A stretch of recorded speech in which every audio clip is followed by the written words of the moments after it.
اللہ علیہ وسلم نے دیکھی 4 نہریں، جو 2 جنت کی طرف جا رہی تھی اور 2 دنیا کی طرف۔ اور جب آپ مقام سدرہ کے عجائبات کے ملاحظہ فرما چکے تو اوپر منزل کی مقصد کی طرف بڑھے تو حضرت جبریل علیہ الصلوۃ والسلام رک گئے، تو آپ نے فرمایا جبریل یہ مقام جدا ہونے والا نہیں، دوست ایسے مقام کے اوپر دوست کو تنہا نہیں چھوڑتا۔ تو حضرت جبریل علیہ الصلوۃ والسلام نے فرمایا کہ اگر 1 انگلی کی مقدار کی برابر بھی اگر میں اوپر گیا تو جل کر راکھ ہو جاؤں گا۔ نبی کریم صلی اللہ علیہ وسلم نے فرمایا جو حاجت تھی جبریل نے وہ سنا دی۔ حضور فرماتے ہیں جب مجھے اوپر لے جایا گیا تو آپ اس کے بعد اوپر پہنچے اور مقام مستون پر پہنچے۔ مستوا بھی کہتے ہیں، مستون بھی کہتے ہیں، وہاں کلموں کے لکھنے کی آواز میں نے سنی۔ تو فرمایا کہ صاحب معراج صلی اللہ علیہ وسلم نے فرمایا اوپر لے جایا گیا مجھ کو یہاں تک کہ چڑھا کہ ایک بلند مقام آیا جسے مستوا کہتے ہیں، سنتا تھا اور اس مقام کے اوپر میں کلموں کی لکھنے کی آواز کو۔ نبی کریم صلی اللہ علیہ وسلم نے فرمایا کہ اللہ تعالیٰ کے کچھ ایسے فرشتے ہیں جو تقدیریں لکھتے ہیں اور قضاء الہی لکھتے ہیں، لوح محفوظ پر احکام الہی نقل کرتے ہیں، تقدیر و قضا، جیسے اللہ فرماتا ہے یمحق اللہ ما یشاء ویثبت عندہ الکتاب، کہا کہ اللہ تبارک و تعالیٰ نے ہر کسی کی تقدیر کو لکھ رکھا ہے، جتنا اس کی قضاء قدر ہے، جتنا اس کا رزق ہے، جو کچھ اسے عطا کرنا ہے، جو دینا ہے، جو لینا ہے، جو بھی معاملات ہیں اللہ تبارک و تعالیٰ نے وہ لکھ رکھے ہیں۔ اس کے بعد فرمایا کہ مجھے جنت دکھائی گئی۔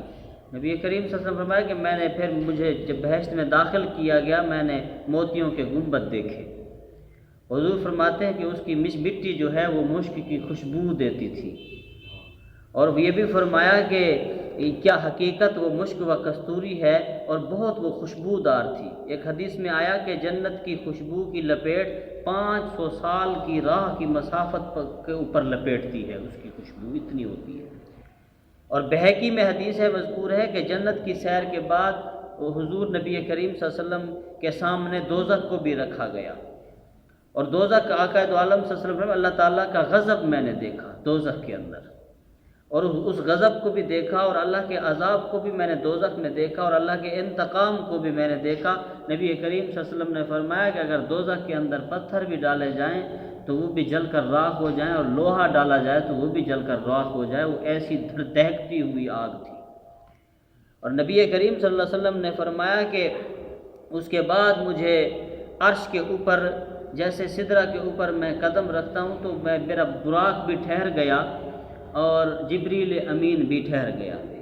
جبریل امین تھکے تھے روح الامی کے بازو، چھٹا وہ دامن کہاں وہ پہلو، رکاب چھوٹی امید ٹوٹی، نگاہ حسرت کے ولولے تھے۔ نبی کریم صلی اللہ علیہ وسلم فرماتے ہیں کہ براق رک گیا، جبریل رک گیا، پھر اس کے بعد ایک سبز رنگ کا بچھونا آیا جسے رف کا نام کہا جاتا ہے، اور اس کی روشنی اتنا تھی کہ سورج کی روشنی کے آگے اوپر سامنے آ جائے تو سورج کی روشنی بھی ماند پڑ جائے، اتنی روشنی تھی۔ نبی کریم صلی اللہ علیہ وسلم فرمایا کہ جب میں اوپر اس بچھونے اس تخت کے اوپر سوار ہوا تو میری آنکھیں بھی روشن ہو گئی، اور فرمایا کہ میں اکیلا وہاں روانہ ہوا، حجاب طے کیے گئے، 70,000 حجابوں سے گزرا، ہر ایک حجاب کی موٹائی 500 برس کی مسافت کی تھی، اور 500 برس کی مسافت کا فاصلہ تھا۔ ایک روایت ہے نبی کریم صلی اللہ علیہ وسلم کی سواری براق یہاں تک رک گیا اور جو ہے آپ کو رف لے کر چلنے لگا۔ نبی کریم صلی اللہ علیہ وسلم نے فرمایا کہ میں جب جس بھی حجاب سے اتر جاتا تھا اس حجاب کی ایک صفت ہوتی تھی، کسی حجاب کا نام کریم تھا، کسی حجاب کا نام شکور تھا، کسی کا نام حلیم تھا، کسی کا نام رحیم تھا۔ جب میں جس حجاب سے گزرتا اس حجاب کا رنگ، اس کا پرتو میرے اوپر چڑھ جاتا۔ نبی کریم صلی اللہ علیہ وسلم فرماتے ہیں کہ جب میں رحیم کے حجاب سے گزرا تو میرے اوپر رحیم کی صفت کا رنگ چڑھا، جب میں حلیم کے حجاب سے گزرا تو حلیم کا رنگ چڑھا، جب میں شکور کے حجاب سے گزرا تو شکور کا رنگ۔ اللہ تبارک و تعالیٰ نے 70,000 حجابات بنائے، 70,000 حجابات جیسے میں طے کرتا گیا، ہر حجاب کا ایک علیحدہ وصف کا ایک رنگ تھا، جو اللہ کی قدرت کے رنگ تھے، وہ سارے رنگ میری ذات کے، اللہ کی ذات کے میرے اوپر چڑھتے گئے۔ اور نبی کریم صلی اللہ علیہ وسلم فرماتے ہیں جھکا تھا مجرے کو عرش اعلیٰ، گری تھی سجدے میں بزم بالا، یہ آنکھیں قدموں سے مل رہا تھا، وہ گرد قربان ہو رہے تھے۔ اور جب حضور فرماتے ہیں کہ عرش کے قریب پہنچا تو تمسک العرش بعضیالہ، عرش نے میرے دامن کو تھام لیا۔ آپ فرماتے ہیں کہ اعلیٰ حضرت کہتے ہیں وہی لامکاں کے مکی ہوئے، سر عرش تخت نشیں ہوئے، وہ نبی کے جس کے ہیں یہ مکان، وہ خدا جس کا مکان ہی نہیں۔ کہتے ہیں کہ حجابات ہی حجابات تھے، تمام پردے اٹھا دیے گئے، آخر میں کیف و الا بھی سمجھ نہیں آ رہی تھی کہ اس طرف جانا ہے، اس طرف جانا ہے، اس طرف جانا ہے، نہ کوئی سمت تھی، نہ کوئی نشانی تھی، نہ کوئی نشان تھا، نہ کوئی رستہ نظر آتا تھا، بالکل میں تنہا تھا۔ سراغ و عین و متاں کہاں تھا،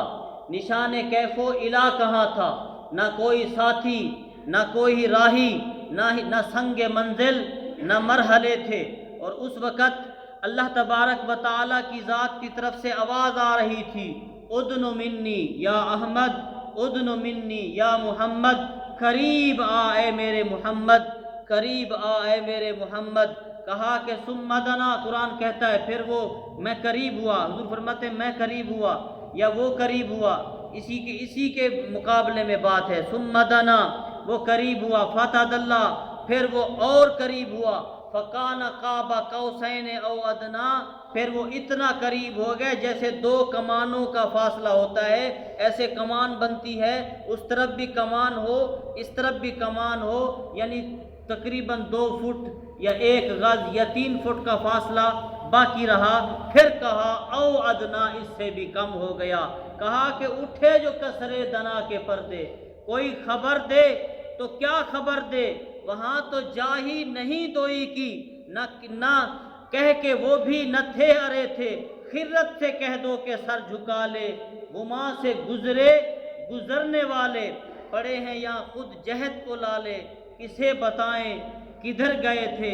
مکان و کیف و الا کہا تھا۔ یہی باتیں جب سفر شروع ہوا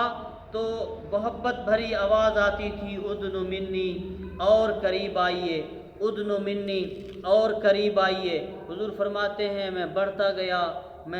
گیا، قریب تر قریب ہوتا گیا، جیسے قرآن کہتا ہے ثم دنا فتدلی فکان قاب قوسین او ادنا،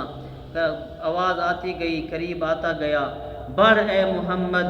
قریب و احمد، قریب آ سرور ممجد، نثار جاؤں، یہ کیا ندا تھی، یہ کیا سما تھا، یہ کیا مزے تھے۔ حضرت عبد الرحمن لکھتے ہیں نبی کریم صلی اللہ علیہ وسلم نے فرمایا کہ میں اپنے رب کے حسین صورت کو میں نے دیکھا، اس نے میرے 2 کاندھوں کے درمیان ید قدرت رکھا، اور میں نے اپنے 2 پستانوں کے درمیان ٹھنڈک محسوس کی، اور ما کانا و ما یکون کا علم میرے اندر داخل ہو گیا۔ حضرت عبداللہ بن عباس کہتے ہیں، فرماتے ہیں اللہ تعالیٰ نے ابراہیم علیہ السلام کو شرف خلت بخشا، حضرت موسیٰ علیہ السلام کو شرف تکلم بخشا، اور محمد رسول اللہ صلی اللہ علیہ وسلم کو شرف دیدار اللہ نے عطا فرمایا۔ اس کے بعد فرمایا کہ نبی پاک صلی اللہ علیہ وسلم کو امت یاد آ گئی، فرمایا شاہ نے عرض کی امت گناہ گار ہے، بخش دے مولا تو غفار ہے، تجھ کو آسان نہیں دشوار ہے، فکر روز جزا آج کی رات ہے۔ پھر یہ حق نے کہا ماہ پارے نبی تو میرا چاند ہے اور تارے نبی، لطف جب ہے کہ دیکھیں گے سارے نبی، ہوگی تیری شفاعت پر رحمت میری، بخش دوں گا قیامت میں امت تیری، تجھ سے وعدہ رہا آج کی رات ہے۔ اللہ نے